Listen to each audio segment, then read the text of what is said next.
राहुल जी, हमने देखा है जब ये यात्रा चल रही है आपकी टी शर्ट बहुत चर्चाओं में है और खास तौर से मुझे आप लोगों ने डांट भी पड़वा दी और ये डांट पड़वा दी आपने मुझे। टी शर्ट कर करके मामा ने डांट मार दी मुझे कि तुम कैसे घूम रहे हो। राहुल जी, सवाल मेरा ये है कि ये यात्रा जो है राहुल गांधी की इमेज बदलने में कितनी कामयाब रही है। चर्चा ये भी है राहुल गांधी की इमेज बदली है, आप इसे एक बड़ी उपलब्धि व्यक्तिगत तौर पर देखते हैं? और दूसरा सवाल इसी से जुड़ा नहीं, एक ही सवाल प्लीज प्रदीप, एक ही सवाल प्लीज। हरियाणा का जिक्र प्लीज, मुझे रोकना पड़ेगा आपको प्लीज। एक ही सवाल। राहुल गांधी आंख में, मैंने मार दिया उसको, वो है ही नहीं मेरे माइंड में, है ही नहीं, गया वो गया। जिस व्यक्ति को आप देख रहे हो वो राहुल गांधी नहीं है, वो आपको दिख रहा है। बात नहीं समझे आप? हिंदू धर्म को पढ़ो थोड़ा, शिव जी को पढ़ो, समझ आ जाएगी बात। ऐसे मत, हैरान मत हो, हैरान मत हो। राहुल गांधी आपके दिमाग में है, मेरे दिमाग में है ही नहीं। राहुल गांधी बीजेपी के दिमाग में है, मेरे दिमाग में है ही नहीं।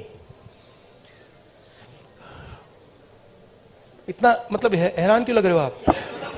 शुक्रिया प्रदीप। इमेज का मुझे कुछ लेना देना नहीं है, इमेज में कुछ इंटरेस्ट नहीं है। जो इमेज आप रखना चाहते हो रख दो, अच्छी रखनी है रख दो, खराब रखनी है रख दो, वो आपका है, मेरा नहीं है। कोई फर्क नहीं पड़ता मुझे अपना काम करना है। जनता टीवी से स्पर्श शर्मा। हैरान क्यों लग रहे हो आप? राहुल जी, 2-3 सवाल बाकी हैं, प्लीज इनको ले लीजिएगा। जनता टीवी से स्पर्श शर्मा। सर सामने। सर, मध्य प्रदेश को लेकर आपने कहा था कि जो सरकार है वहां पर बनती हुई नजर आएगी। हरियाणा में आप इतने दिन से घूम रहे हैं, हरियाणा को लेकर असेसमेंट किस तरीके का है आपका सर? प्लस सर, जोशीमठ में जिस तरीके के हालात है सर, उसको लेकर क्या कहेंगे? देखिए, हरियाणा का मैं आपको बता देता हूं, और सिर्फ हरियाणा का नहीं, नॉर्दर्न बेल्ट में एक्चुअली काफी हैरान हुआ कि आप लोगों ने कहा था कि नॉर्दर्न बेल्ट में रिस्पांस अच्छा नहीं आएगा। नॉर्दर्न बेल्ट में सदर्न बेल्ट से अच्छा रिस्पांस आ रहा है।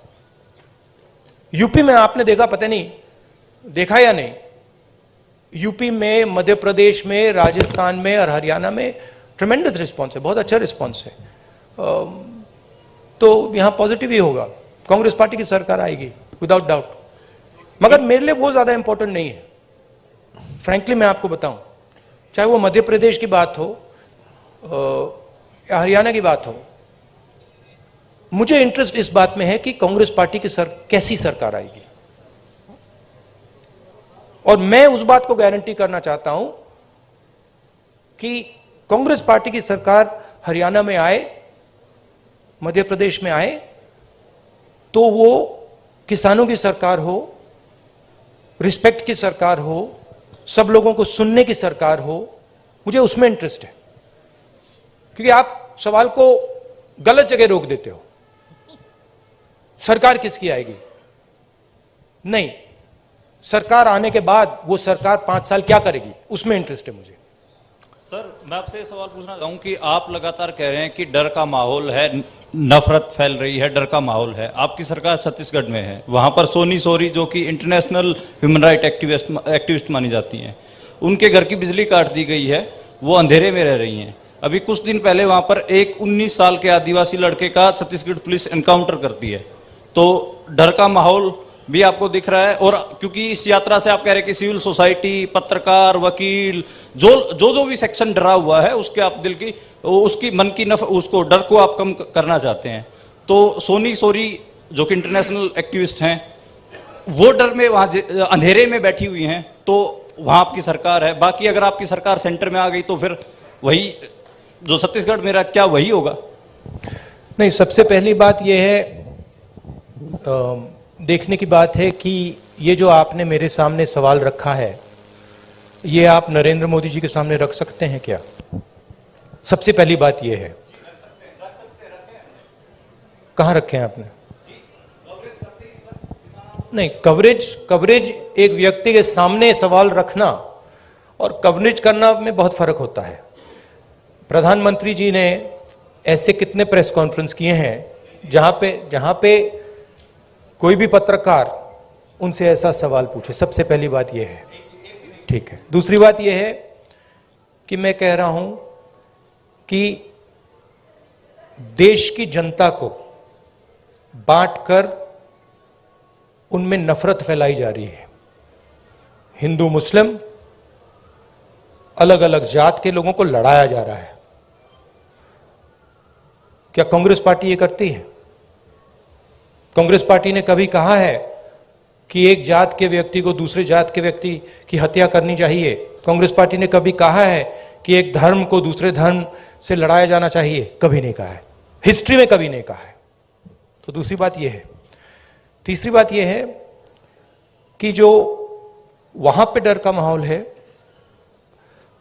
उसके बारे में आपने हमें बताया है, हम जाके उसको देखेंगे और अगर वहां पे हम उसके बारे में बोल सकते हैं मैं बोलूंगा, ठीक है? और अगर वहां पे कुछ गलत हो रहा है तो मैं पर्सनली जाके उसको देख के उसमें मेरी जो राय होगी मैं रखूंगा, ठीक है? मगर मेन बात यह है कि जो देश में आज नफरत फैलाई जा रही है, जो हिंसा की जा रही है, वो छत्तीसगढ़ सरकार एज अ पॉलिसी नहीं कर रही है। वहां पे इश्यूज हैं, वहां पे लैंड एक्विजिशन के इश्यूज हैं और वहां पे टेंशन है, मगर हमारी पॉलिसी वो नहीं है। धन्यवाद। मसले से सर्वमित्र कंबोज। नमस्कार सर। इधर सर, मैं देख रहा हूं आप स्पीच में जवान और यात्रा के बाद मैं आपको बताना चाहता हूं कि मैं पर्सनली वहां जाऊंगा और पर्सनली इस बात को समझने की कोशिश करूंगा। अगर वहां पे कोई कमी है तो उसको मैं सुधारूंगा। नमस्कार सर, इधर ही। सर, आप नमस्कार। हर स्पीच में तकरीबन जवान और किसान की बात करते हैं। हाँ जी। किसान की अगर बात करें तो आपको पता है लंबा आंदोलन हमारे देश में हुआ। हालांकि सरकार ने कानून वापस ले लिए, लेकिन एमएसपी का मुद्दा अभी भी बरकरार है। उसके लिए किसान अभी भी संघर्ष कर रहा है। पंजाब में अभी चल रहा है, हरियाणा में भी चल रहा है। आपकी सरकार थी तब स्वामीनाथन आयोग की रिपोर्ट आ गई थी, लेकिन आपने लागू नहीं की। क्या अगर आपकी सरकार आ जाती है तो आप स्वामीनाथन आयोग की रिपोर्ट को लागू करेंगे? और जो किसान एमएसपी मांग रहा है, क्या वो आप एमएसपी देंगे? देखिए, ऐसी ये जो चीजें होती हैं ये ऐसे कैजुअली नहीं जा सकता है, ठीक है? कि भैया, सबसे पहले मैं एक कांग्रेस पार्टी का मेंबर हूं, कांग्रेस पार्टी का लीडर हूं, बहुत सारे और हैं।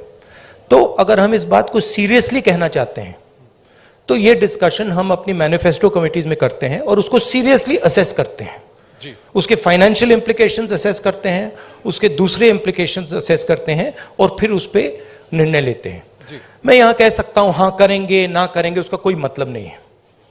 जो हमारे मैनिफेस्टो में आएगा वो हमारा डिसीजन होगा और वो गारंटी करके हम करेंगे। जैसे हमने न्याय योजना के बारे में कहा था, हमने अलग अलग स्टेट्स में कर्जा माफी की बात की थी। जब हमारे मैनिफेस्टो में आ जाता है वो होगा ही होगा, ठीक है? तो पहली बात ये है।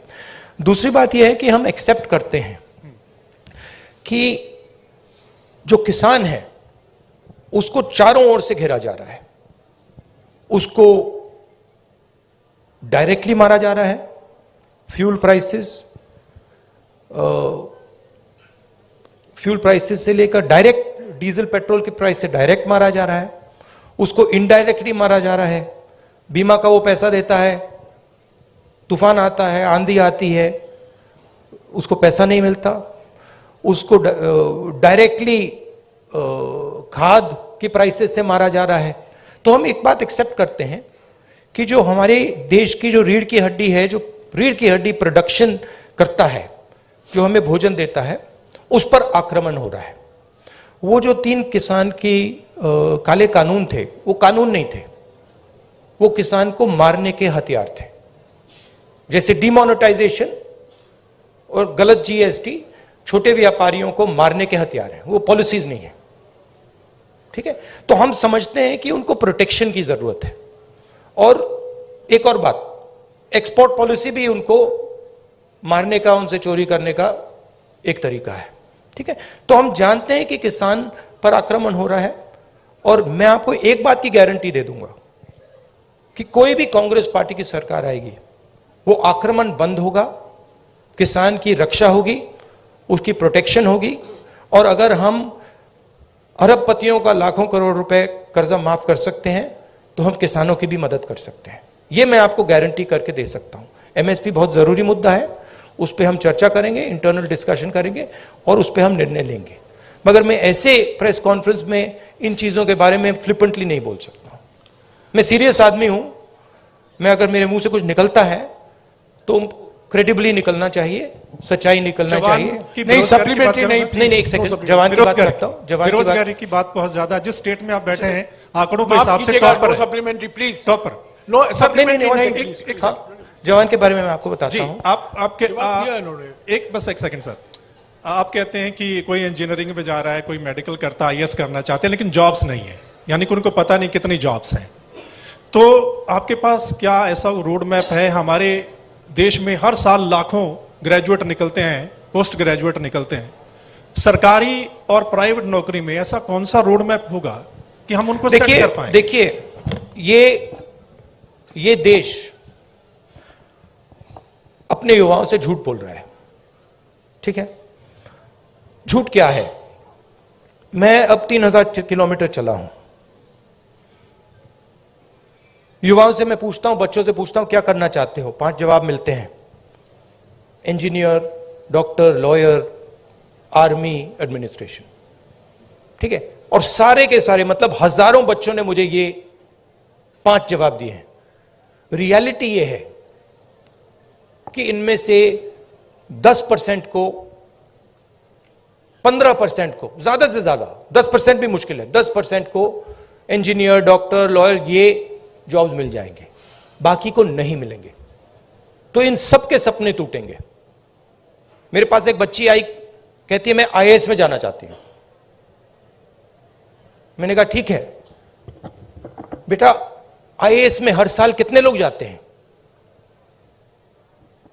मुझे कहती है 5 लाख लोग जाते हैं।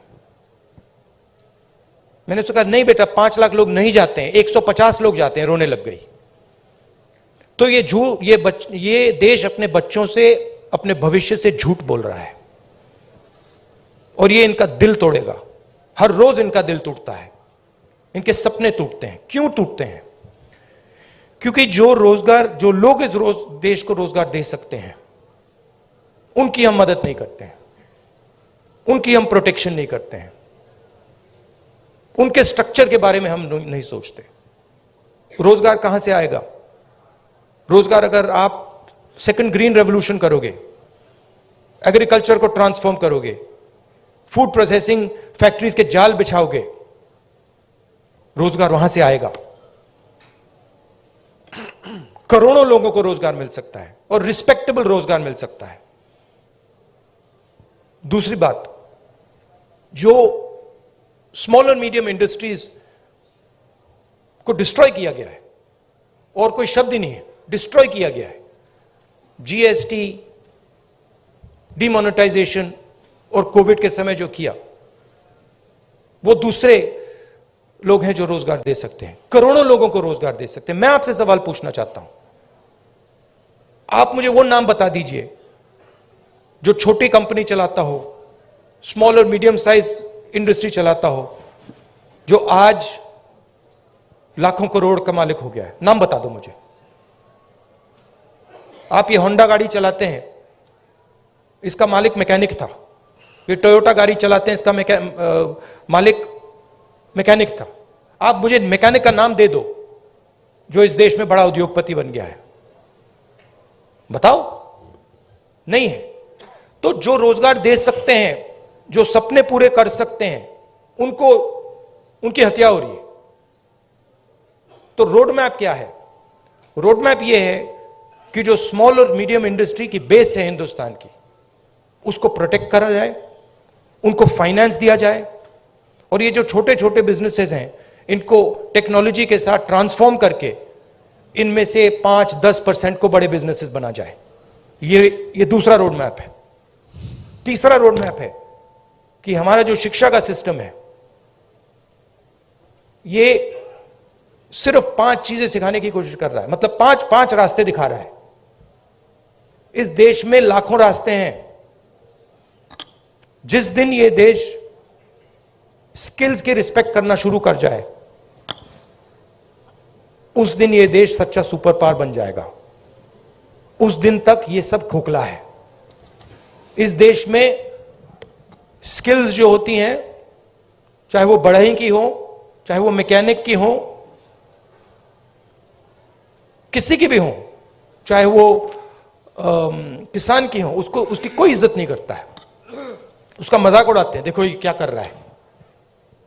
जिस दिन वो हो जाएगा, उस दिन ये देश चाइना का मुकाबला कर जाएगा और यहां पे made in India, made in India, made in India सब जगह दिखना शुरू हो जाएगा। वो रोड मैप है। लेटेस्ट न्यूज़ और आपकी ज़िंदगी के दिन भर की बड़ी जानकारी को समझने के लिए और जानने के लिए हमारे चैनल रिकवरी 24 को सब्सक्राइब करें और बाजू वाला बेल आइकन दबा के ऑल पर क्लिक ज़रूर करें और साथ ही में इस वीडियो को लाइक, शेयर और कमेंट भी ज़रूर करके जाएं।